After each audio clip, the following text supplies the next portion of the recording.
Hey, listen. We can be looking at the same thing, but we see it differently. The shit that's right for you may not be shit that's right for me. We got difference of opinion. I don't mean we got a beef. We can be men, shake hands, and agree to disagree. We see the same thing, but we see it differently. The shit that's right for you may not be shit that's right for me. We got difference of opinion. I don't mean we got. What up, what up, what up? I'm your host, T. Mitch, my co-host. Brother Ray, checking in. So today we got this is kind of personal on my front. Our special guest today is my little cousin, Kaylin Hill. Okay, say what's up to people. Yeah. All right, so okay, let's give a real quick interview of who you are. I'm gonna throw something out at you. NAACP. Okay. Well, I did NAACP. I was the president of NAACP Detroit Youth Council chapter when I was in high school. But like just a quick little synopsis of who I am. I'm currently a junior at Howard University, majoring in strategic legal management communications with a minor in political science. I own a social media marketing company, which I've been owning since I was 15, so going on 5 years now. And I also own a hair company and I sell luxury extensions. So that's just a little bit about me. Okay. This should be easy because I chew it up with you all the time and whatnot. What made you pick Howard? I picked Howard because honestly, when I was in middle school, I was going to church, and this girl at my church, we went on like a tour, like a HBCU tour, but we only went to Howard. Like that was the only school we went to visit.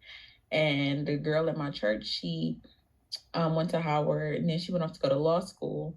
And she was just really big on campus. She played soccer. Her face is on like right on the side of the wall of Crampton, which is facing the stadium.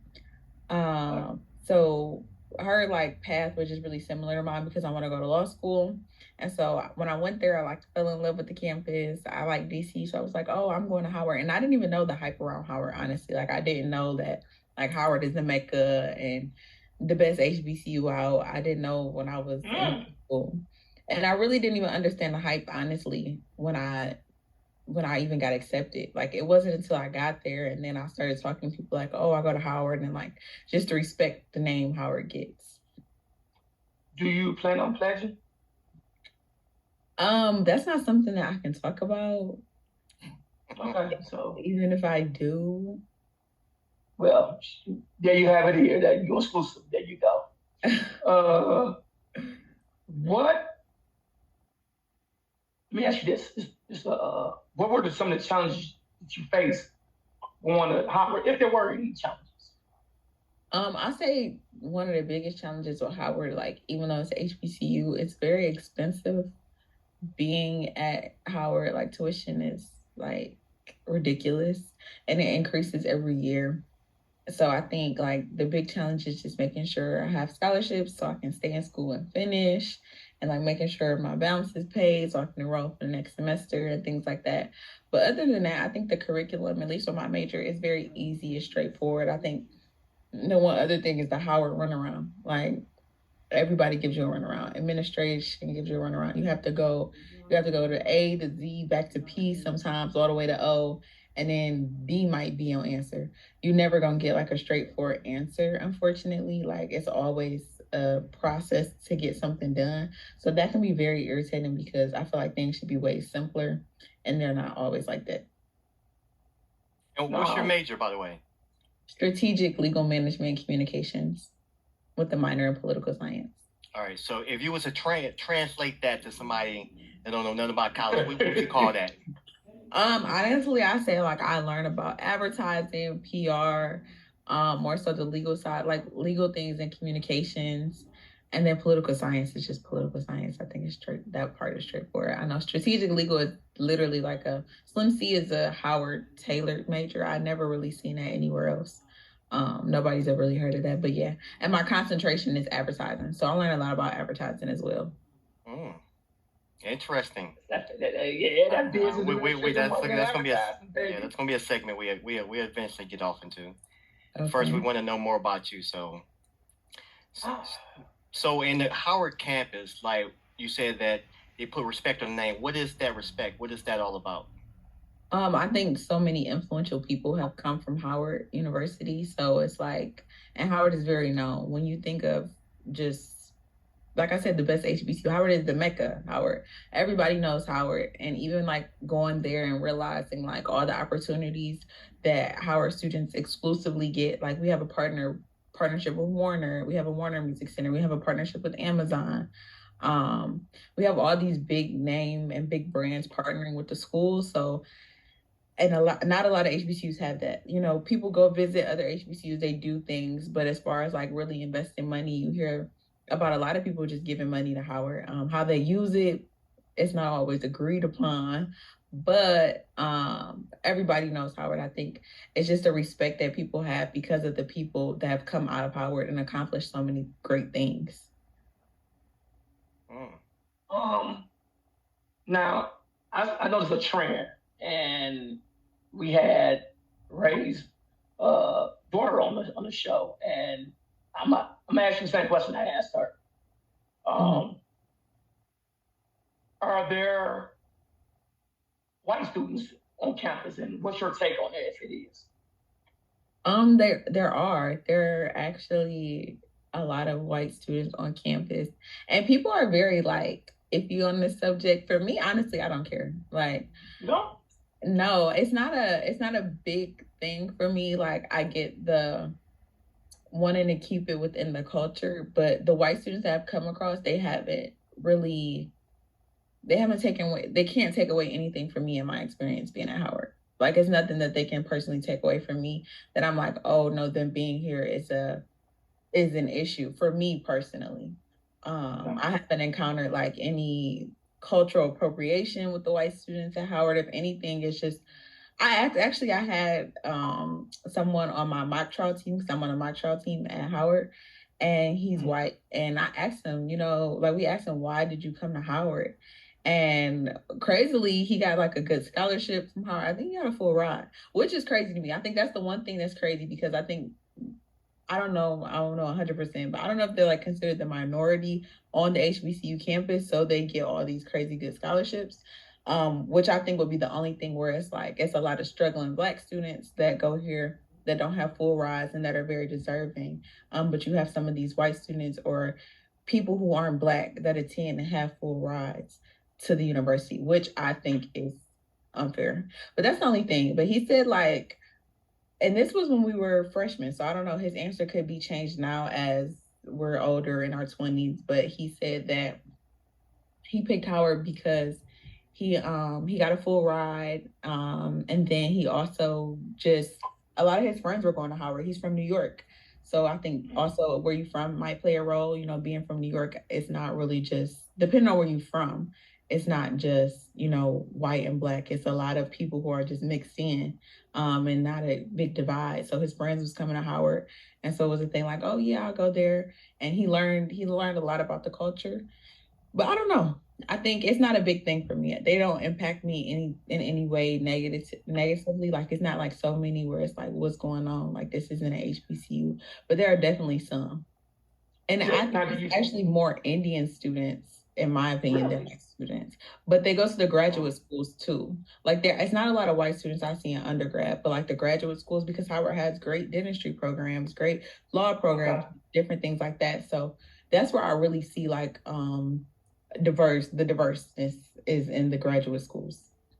Okay. Now let me ask you this, and this may sound weird what I'm about to say, or some people may take it like, what do you mean by that? But for the white students or Indian students or other nationalities other than Black, are they influenced by like hip hop or, like, oh, I come to Howard, but I watch BET or I watch this, and I'm so influenced with the culture, which you get tired of that word, the culture, because it's such a cliche right now.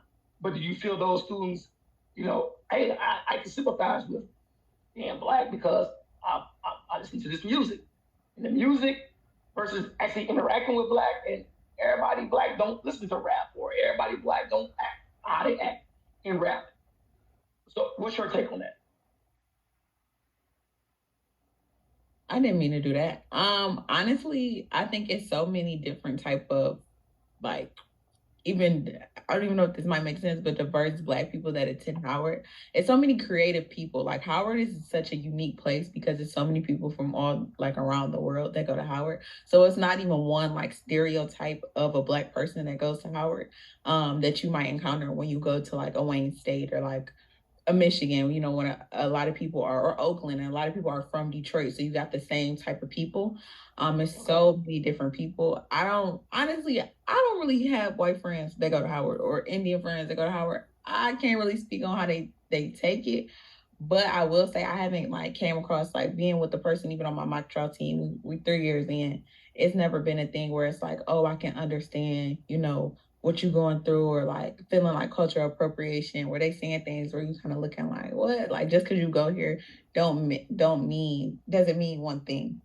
I haven't come across that. I don't know, but I definitely feel like, just even outside of college, like outside of Howard, it's a lot of people who feel like the music that they listen to, and maybe the friends that they might have, and the language that they might say makes them Black, or like they can relate to it. Like, my mom was telling me that this lady, her job was, like, saying, because her wife's brother is Black or something like that, that, like, she's one of Black people. And so I think it's even crazy, like, adults just, I feel like it's like issues that they have within themselves when they have to feel like, oh, I'm one of y'all, like, this makes me more so one of y'all. But no, I haven't run across it at Howard. Yeah. Have you ever ran across any racism at all towards you?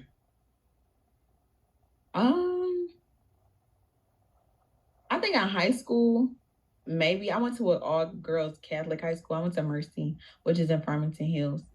And I think not really, yeah, I think racism for sure. During the Trump era, there was a lot of, like, girls who was very open, and Mercy was a school where you could be open with your beliefs, even if you were gay, or if you were, because it was a Catholic school, but they still had students who were gay, and they had pride things, and they had all these different things, and girls would come to school wearing MAGA hats and the MAGA lanyards, and the hats got banned, so they would wear the lanyards. They would do different things to just, and I wouldn't say directly towards me, but, like, different things to where it shows, like, it's a divide, like, we not really for y'all. And, like, they definitely had their own groups where it was like, you know, that they don't rock with you for real. They might, I think the biggest thing was, like, TikTok was, like, a big thing when I was in high school. Like, it just started out. And so, like, hearing a different language,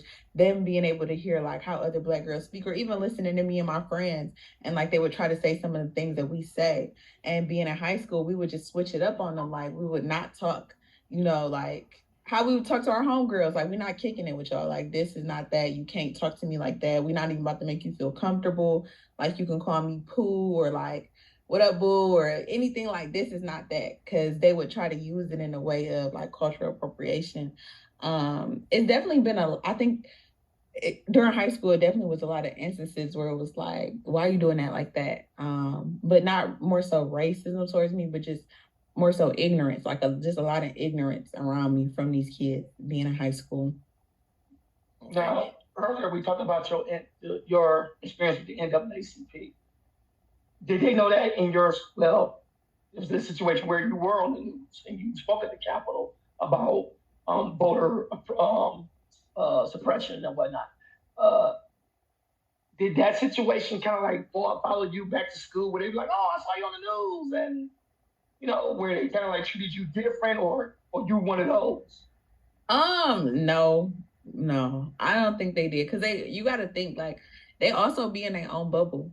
Like, when you're in high school, and I feel like, and when you live with your parents, you really follow what your parents follow. And that's not something that their parents is watching. You know, their parents aren't watching me on the news, seeing me talk about voters' rights and things like that. Actually, I don't. That's so funny. I forgot I was even on the news talking about that. You just reminded me of that whole experience. But yeah, no, nobody ever, even in high school, nobody ever like said like, "Oh, I saw you talk about voters' rights and things like that."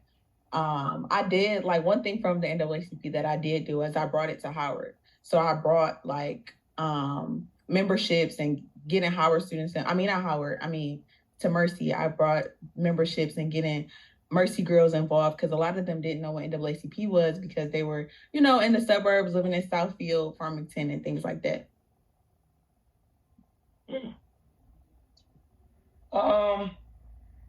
Okay, you own your own business, right? Mm-hmm. What, as a Black woman, what are the challenges you face? Respect. And I was just talking about this, standing on my price.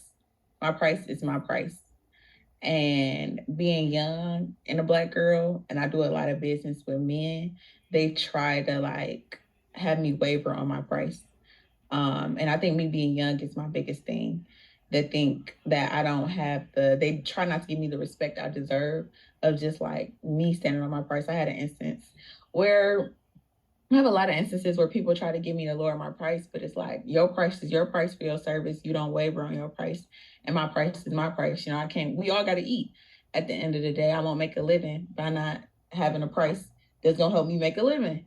So a lot of people try to get me to waver on my price or try to give discounts. And I think like that's one thing that's like really irritating because it's like, I'm going to give you the service that you're paying for. So just pay for the service. Like you don't ask Gucci or Louis or Burberry to give you a discount because they're not giving you no discount. You will go in there and spend what I charge in a month sometimes on just one article of clothing, a belt, a shoe, you know what I'm saying? So to get me to waver on my price, that's a big thing for me right now. It's just like having to stand firm on that and just not being so nice because I'm such a sweet person that like, no, I'm standing in my price is my price. We can still be cool. We can still kick it, but it's just what it is. Yeah, and in my opinion about that, I don't think that's a respect thing. I think some people just want to get over, you know what I'm saying? They want to get something for nothing. So it don't matter if you're a young woman or a young man or older man or, you know, older woman. I think that people are saying, hey, I know that this is the price, but how can I deviate from paying that full price? You know what I'm saying? So they try to negotiate, you know what I'm saying? Because I had did it countless times because I know how much stuff is. And I know how much stuff works. I know the value of different things. So I compare. I do my comparables. I have some leverage.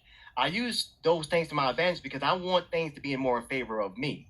Not so much as you making money. I don't want to take away from your money, but I want to save money as well. And it works both ways because I've been on the business side when somebody's trying to negotiate me down and say, okay, no, this is going to be the price because I got workers, I got people, I got to get involved. I got to pay those people and as well as myself. And so when I have that in mind, I got some bargaining chips, if I could say it like that. So I don't think that's more of a respect thing. I just think that's the way America is. I think especially our culture. I think it's a combination of everything.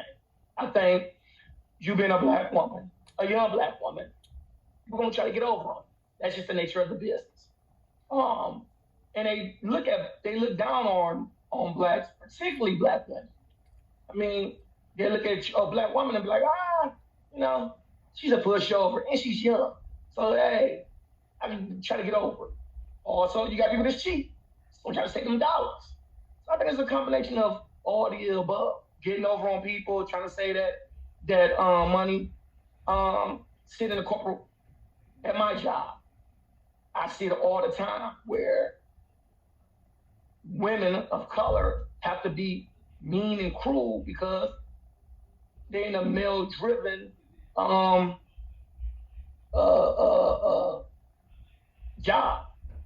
So I can understand the reason why, you know, you may feel that way because I see it and I've seen it, you know, in other jobs and whatnot, or just sitting back and just idly observing certain situations. I'm like, damn, that was a dude. He wouldn't do that. He wouldn't be that nasty. He wouldn't be that mean, or he wouldn't do this. Yeah, I definitely. Yeah, you are right. I feel like it has like how you and him were saying. Like I think it got something to do with people wanting to be cheap and like in their own way of getting like the best deal for themselves. But it's just like, I don't know, like we'll go with our culture, we'll go and support all these other businesses and like won't be cheap and won't try to get the best deal because it's a trend or whatever. And I don't know, I think people pay for what they value. And I think coming to terms with that is just like, all right, well, switching up my target market. It might not always be the local businesses in the city. I've been trying to like expand out into Detroit because I do a lot of business in DC. And I realized that a lot of Detroit business owners have that mindset that is very small. It's a very small mindset where it's not a lot of people who do social media, in Detroit. Detroit isn't really, it's becoming a bigger market, but it's not really a big market like DC, New York, LA, Atlanta, where what I do is very new. It's not very familiar, I think, and it's trending now, but it's still, Detroit hasn't caught on to the big wave of like really investing in social media yet. We have a lot of cool influencers and things like that, but as far as like on a big wide scale, Keith Lee and he's from Detroit, but he didn't even start doing his influencing in Detroit. He's one of like kind of the bigger people, I would say, from Detroit, but there's not a lot of big Detroit influencers on social media. So I think just the whole lane being new to Detroit is a big challenge. And then even outside of Detroit, just running into people where I do feel like it is a respect thing though. Like if you respect me enough not to try to waver on me on my price or not try to pay me on time. Like dealing just with a lot of, can I cuss on here? Can I cuss on the podcast? Yeah, hey. You know me. I don't know. Just a lot of nigga business is really what it is. It's like, and I'm kind of tired of that. That's something that I'm just like getting away from, but wanting to do business in Detroit, I'm running into a lot of that. And let me ask you this: you talked about Detroit. Let me get this question out. You talked about Detroit being behind in the market space. What does you think that problem is? Why they so behind? Honestly, I think we don't have a big wave of like, we're not a trendy area. Like when you even think of like trendy cities, you think of Atlanta, LA, New York. In my opinion, LA and New York, they get the wave of all the newest things first. Even as far as technology, entertainment, you don't even have like a lot of entertainment spaces and management companies in Detroit. Detroit is still looked at, like when I tell people I'm from Detroit, they think of scamming, they think of hustling, they think of getting money, but you don't think of like, oh, this is a place I want to live. Like people even coming here to live in the city, doing different things like that. People are not from Detroit. You get a lot of people that's not from LA or New York or Atlanta or Houston, a place like that, and being like, okay, I want to go live there. So I think that plays a role in it too. And so not having a new wave of people, a new wave of thoughts, being able to be in the city, you have a very circulated, simple mindness in a way going on, because it's just like, this is all we're used to. We all kind of do the same thing that we're used to because we haven't had anything new. So I think Detroit is building its way up there though, getting a lot of new businesses, a lot of new restaurants, a lot of different investments, a lot of different things, but I think we're very behind the curve. From what I got to step in because I'm a champion of the city. I don't think that's the case. I really, because what? So what you're thinking? Yeah, I'm gonna tell you this. I'm gonna tell you this. Just tell you what. I'm gonna tell you this. Yes, Detroit does have a bad stigma. Oh, it's a tough city. Blah blah blah. But I always tell people, you can make it in Detroit, you can make it anywhere. Mm-hmm. Chicago got it's a bad city. It's a tough city. New York is, and B-more, and hell, Atlanta is a melting pot. Hell, half the people you meet in Atlanta, shit, the first thing you're gonna say is you either from Detroit, somewhere in Ohio, or Chicago. Mm-hmm. Downtown, Dan Gilbert, it's a different breed downtown because it's bright colors. They got this, it's innovative in this and that. The train depot station, all them houses and condos they building, I ain't trying to be funny, but it ain't for us. You know what I'm saying? Multi-million billion dollar industry. It's a highway they about to build on Michigan Avenue. That's for electric cars. It's a charging highway. Just driving up Michigan Avenue. They're bridging the gap between suburbs. I think one of the things that's changed, people like you are starting to come into power. So you got the old cast of the old regime that includes me and Ray. It's kind of like we're now our parents now. But we still are open-minded and at the same time closed-minded. But we're starting to fade out. We the old niggas, basically. The new hot up and coming. Now, everything that y'all do, I'm not with. That's just me. I'm not with that. From your music, even some of your dressing styles and whatnot. But one thing I can respect about y'all about that money. You're about your money. You're about that hustle and drive and determination. And I could respect that, whether you're white, black, purple, or green. All right, what category are you talking about? As far as what? You said that you respect that group of people who's hustling all about their money. What are you referring to? I'm talking about her in her age group. Our age group. Honestly, I don't think everybody's a hustler in my age group. I don't agree with that statement either. Yeah. No, you missing it, bro. You missing it. Hold on. No. Yeah, it's a lot of people who are lazy because they have this idea that things come easy. Right. And people do not. Come on, give it to him. Educate him. Hold on. Yeah. I'm gonna get on that.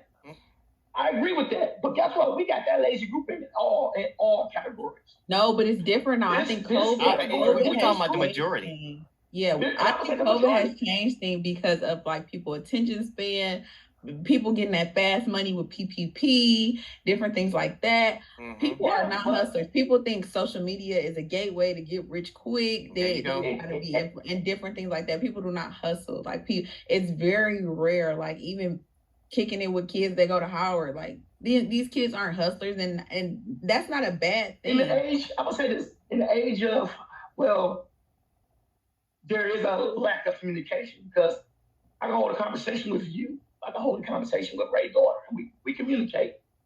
I mean, this days of shorthand emoji, I'm like, what the hell that mean? I don't know what that means. Like that. So I'll tell you, hey, what that mean? Oh, that means, why did you say it? So yeah, there is a barrier where it's a disconnect, where I can connect with somebody like you because, hey, I know you, you're my cousin, or connect with Gabby because that's his daughter. But as far as what I'm saying is the drive and determination, the computer literacy, because you got a lot of cats my age or older, like your Gigi, my mama, you know, they not really gonna be up tech savvy. They'll tell you to come here and do this, that, and the other. So I think what a lot of kids have at their disposal that wasn't there before is the technology. Like something come out brand new, boom, y'all jump on it like that. Whereas somebody like me, I can jump on it, but I may have to say, hey, Kate, you know what I'm saying? Brad, help me out with this. Oh, okay, I get it.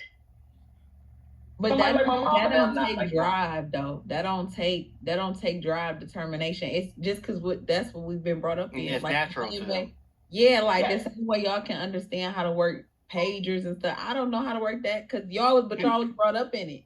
You know, this is just what we was brought up in. They wasn't determined to learn it though. I think if anything, it's the opposite. It's way less determination. It's way less drive. Like it's very few people, because I think the idea social media has made people think that you can get these lifestyles that they see other people have in such a fast way by just doing YouTube and by, you know, and I'm not knocking people who do that because it is possible. But I think a lot of people have had this idea like, oh no, I can do social media in this way and I can get rich quick and I don't have to do much. Like I can live the whole idea of a soft girl life and, you know, living off other people is like a very big thing.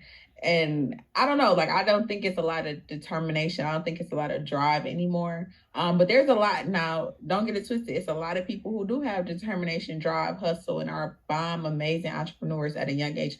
People that I'm friends with that is way doper than me, you know, doing a lot of dope stuff, a lot of cool things that a lot of people couldn't even fathom being so young. But a determination being a big thing for people in my generation, no, people are lazy. I think that's a big thing. Laziness and just the idea that everything is a get rich quick. That is the biggest thing for people in my generation. Right, and I agree with you totally. That's something I was going to, talk about because I do see a lot of young people, and I interact with a lot of young people on a regular basis. And then you talk to people who work these 9 to 5 jobs, say, hey, these young people, they don't want to work. I even had the kind it's funny, I had a conversation with T a couple of weeks ago about some workers that he talking about wasn't coming to the job because they was young. And so I'm like, I feel like he was in that area that he understood that part. But I believe that since things are so giving to them, and they don't have to really earn it. They don't really have to work for it. They can just get that what we call the fourth place prize, and they feel happy. Hey, I didn't lose because I'm in fourth place. You know what I'm saying? And it's acceptable, and that's the narrative that society is perpetuating with all these different people that's coming up right now. They want everybody to feel accepted. They don't want nobody to be counted out. They don't want nobody to be the loser.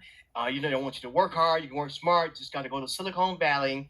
Um, Go to New York, go to LA, be an actor, you know what I'm saying? And of course, for us, like you said in the beginning, being entertainers or sports players is pretty much where we dominate. That's a place where, oh yeah, we know you're gonna be a rapper or you're gonna play some football. That's pretty much the corner that they pin us in. Then you have some smart people like yourself and my daughter, you know what I'm saying, that's actually trying to better themselves beyond the norm. Let's break out of the bubble and say, okay, I know this is all the black people are able to accomplish, but there are a selective few, not many, selective few that's really ready to take that next step and go to the upper pinnacle. So when it comes down to society as a whole, I would not count that as they being a hustler, they about their money or anything like that, because they never did I got that distinction from them whatsoever. We talked about the challenges you face, Kate, owning your business. But let's flip that and talk about the good side. What's the perk about Money. owning your business? The money.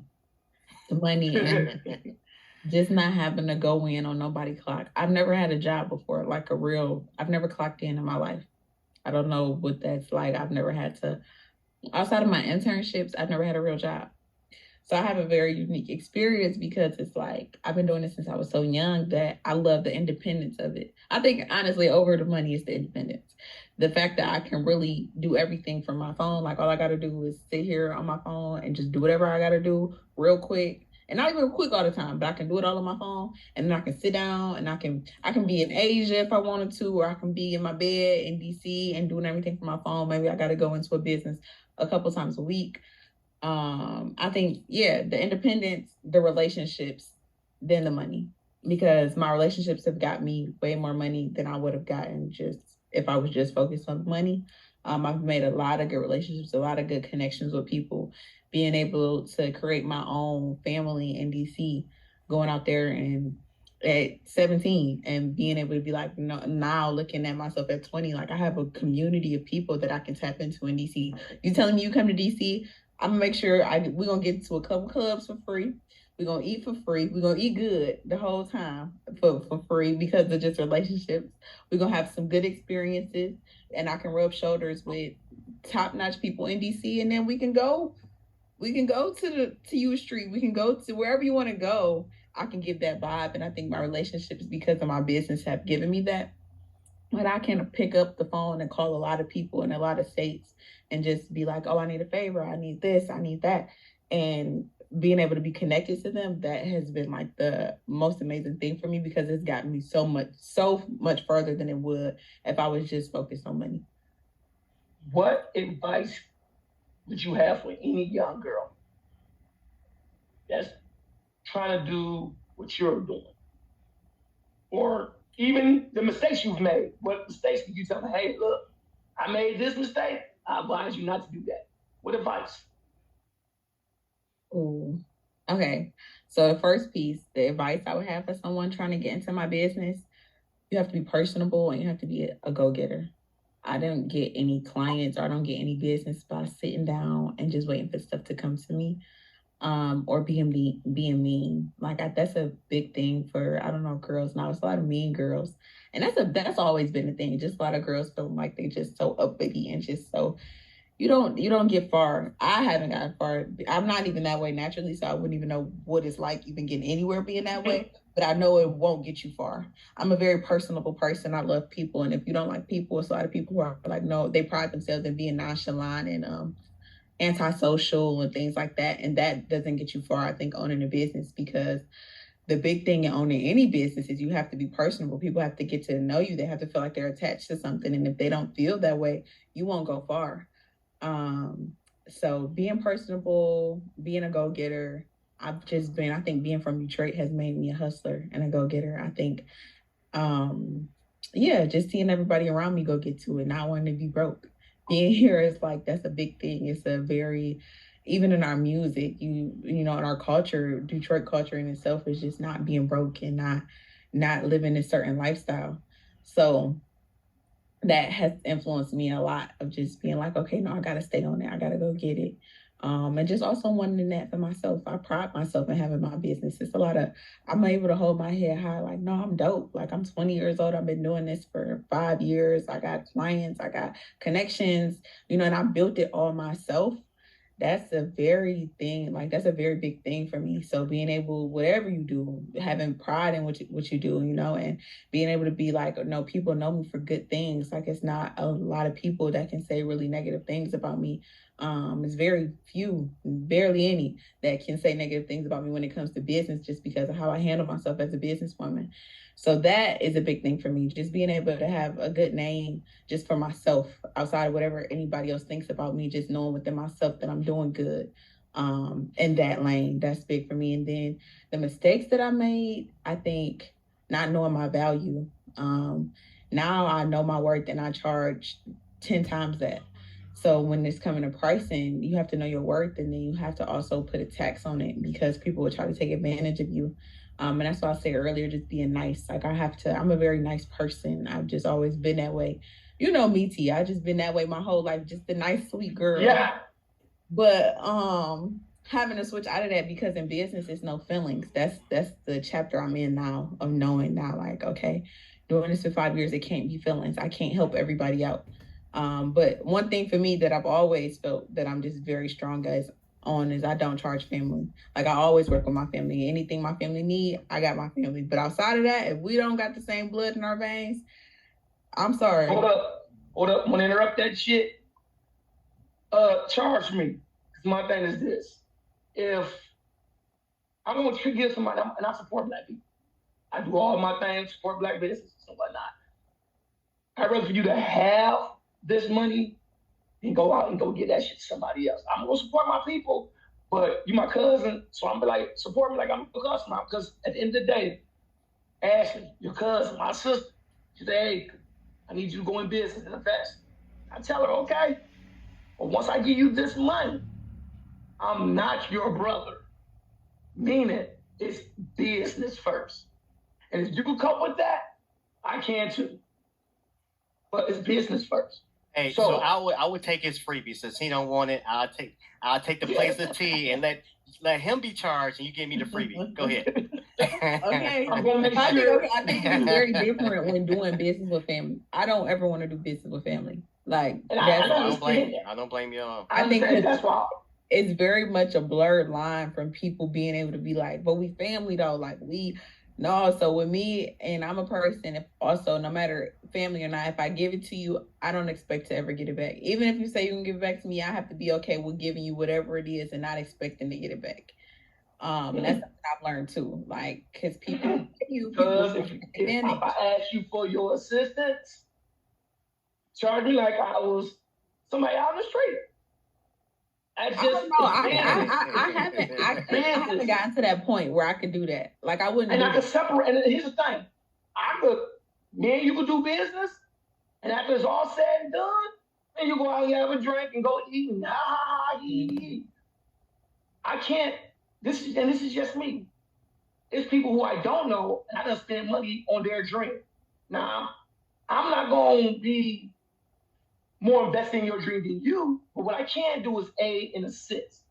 So if I see my cousin, hell, I've been giving you money for a long time, so shit. My thing is, this is your dream, I'm gonna invest in your dream. I'm not gonna be like, oh, well, you know what, cuz family, when you was a little kid, remember I gave you that candy, and I'm not doing none of that shit. You know what I'm saying? That's weak. No, but that I'm gonna make sure I I'm respect gonna make that. sure I treat you right. You know what I'm Yeah. saying? Because I'm gonna get. It's one thing me investing in some of my friends' business and breaking bread at their restaurants, and yeah, I'm gonna get something out of it in the sense of, damn man, I remember him being on the block and doing this, and he or she done did in their business. But it's a total different feeling when it's your blood and you like, damn. I remember I was a kid crying and blah blah blah. And, now she done transformed into this young lady and she about her business. Oh shit! And I done helped out with that and this, that, and the other. But it just makes it even more appealing is the fact that it's my cousin. And it's something I could go talk about. Like, hey, she's doing shit that, I've done or I haven't done or would like to do. And I respect that. So my thing is, I could disassociate myself from family and money and business. I can do that easy. I'm an Aquarius, so detachment is no problem. Okay, well let's get deeper. Let's get deeper into her business a little bit.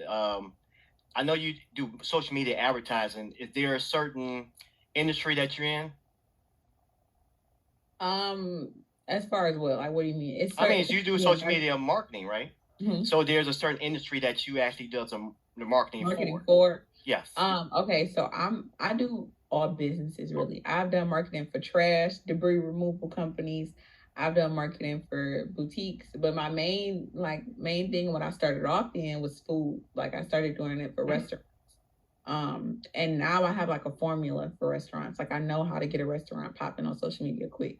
It's really easy because I've been doing it for so long. That's something that I've been doing consistently for a long time. And then now just growing and meeting other people, it's like, okay, now I'm working with sneaker stores. Now I'm working with dispensaries. Now I'm working with entertainment people, going off into different things. So learning as I go because I'm going into these other industries.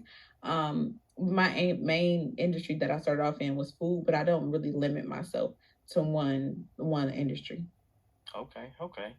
And so, since you do a lot of different industries, is there a favorite? Food, for sure. Oh, really? Okay. Yeah. That's probably because you're good at it now. Yeah, food is my favorite industry because I can go, my clients let me eat for free, and then I know I got a formula for it down packed. So it's really easy. Like I can do food in my sleep. But it took a minute for it to get easy though. Like it wasn't easy when I first started. From looking back at my work when I first started, I'm like, girl, like I can't believe people's paying you to do this. And looking at it now, it's like, no, like I'm worth all of that because I didn't learn different things. I know how to do different things. But yeah, food is my favorite one. Okay. And kind of an inside thing, like what's the lowest you ever got your cost per click? The lowest, what do you mean the lowest I ever got? Like, yeah, because you had to pay for those clicks. Everybody that click on the ad, there's a certain percentage that you pay, saying you actually pay for it as the advertiser. And there's a certain bid. So just the highest bid is the lowest bid. But then when you start getting more clicks than all the other competitors, then Facebook will start lowering your costs. And so that means you kind of like winning if you. Yeah, so what I more so do is social media management. It's not so like specializing and running ads. So like I post for businesses. So like posting on social media, like if you look up a restaurant on Instagram, for example, I will be the person posting for them and taking the content for them, making sure they have a social media platform that people can look at. So that's really what I do. It's not more so in the advertising. It's more so the marketing side of it and management. Got you. Okay, that makes sense. Okay. Yeah, because I pretty much I was doing more of the advertising on social media. I would actually create the ad, make the artwork or the picture or the video, do the copywriting, and be able to, figure out how much money they need to divvy out for their advertising. And so the cost per click pretty much can go down. I got to make sure that my offer is like unbelievable. That way I can get more clicks. So I got to have a very, very low barrier offer. And the majority of the time, I get my cost per clicks pretty low. You know, so that's pretty much what I can almost promise to my customers. That's something that, hey, you don't have to spend so much on advertising. Like people feel like you need to spend a whole lot of it. I'm gonna show you how to do it without spending so much money. So that's sort of my niche or my, what you like to say, your formula. You know, what I'm saying I like to make sure that their cost per click be kind of low. So, but I How long like have that. you been doing advertising?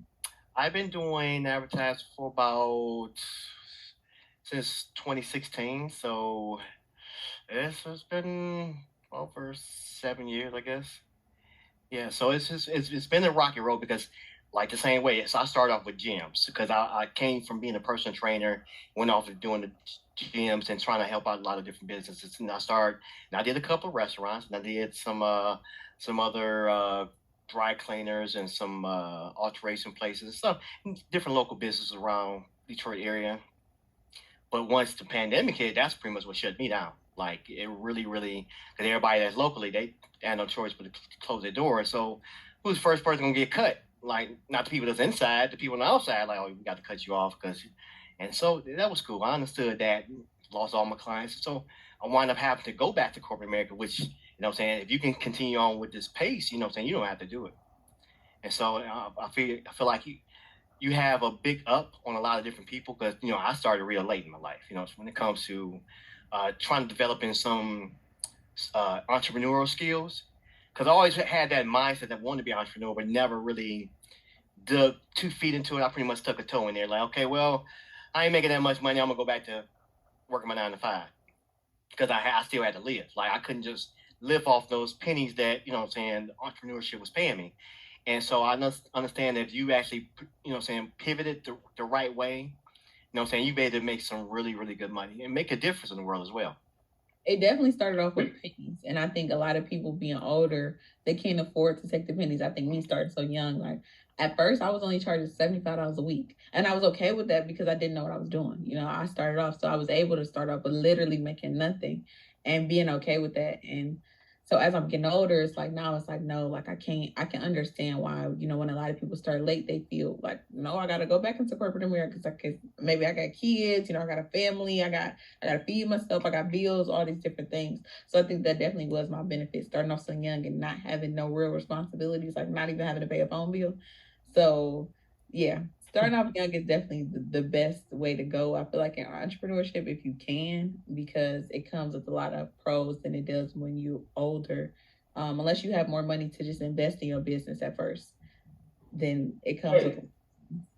You've been doing this for a minute, and what was the challenges you faced dealing with this whole pandemic? During the pandemic, I didn't have any clients. I remember I was so distraught because I was like, oh no, like this is my first time like experiencing a loss. And so I didn't have no clients during the pandemic. I had one client though who would still just like throw me some money here and there because they were like, I respect what you're doing. The pandemic is hard. So they would try to help me out. But yeah, I didn't have any clients during the pandemic. And then after the pandemic, though, my feet was on the ground. I was running. But I was also in high school. So I was like, I was chilling. I was having fun. It wasn't like a big thing now. Like if I don't have any clients now, I'm like, oh no, like what am I about to do? I'm scrambling. I can't. Having another pandemic happen to me would be horrible at this stage in my life because I'm just older and this is what I live off of. But yeah, before it didn't really affect me that much. Do you see yourself staying in DC or going to Atlanta or even coming home to the D?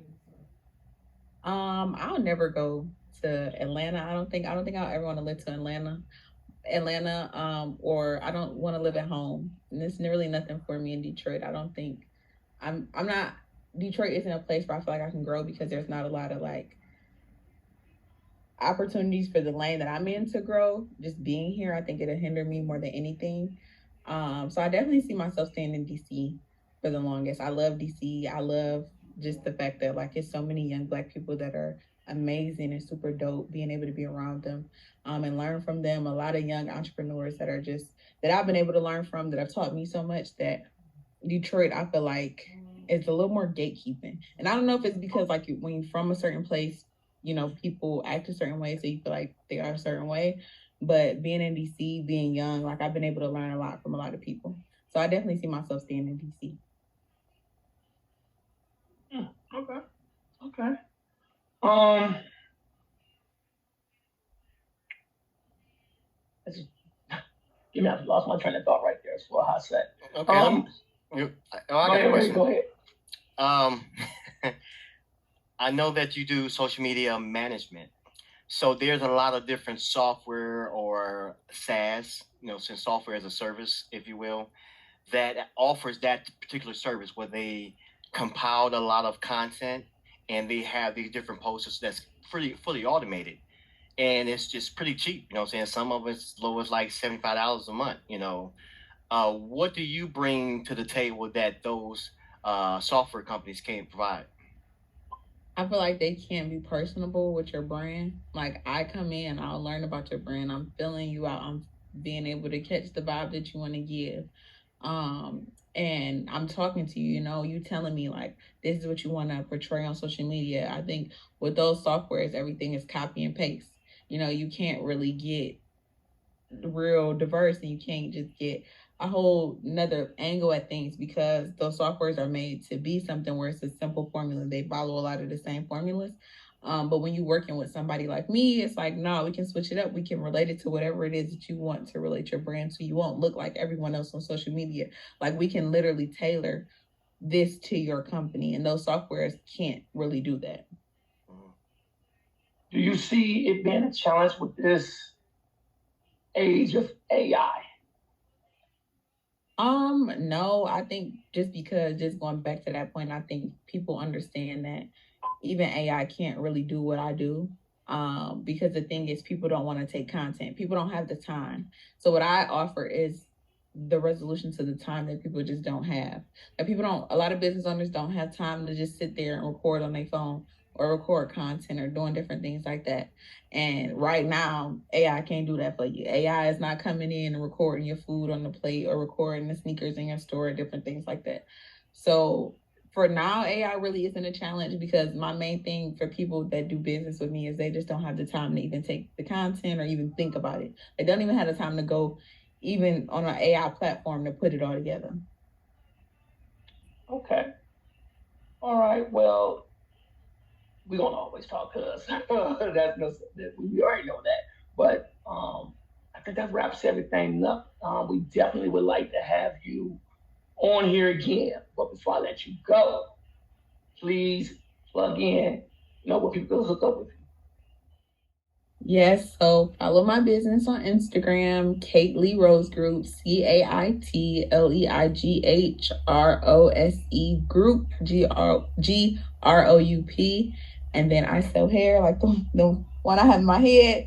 The same thing, Kate Lee Rose Hair, CaitLeigrose Hair, HAIR.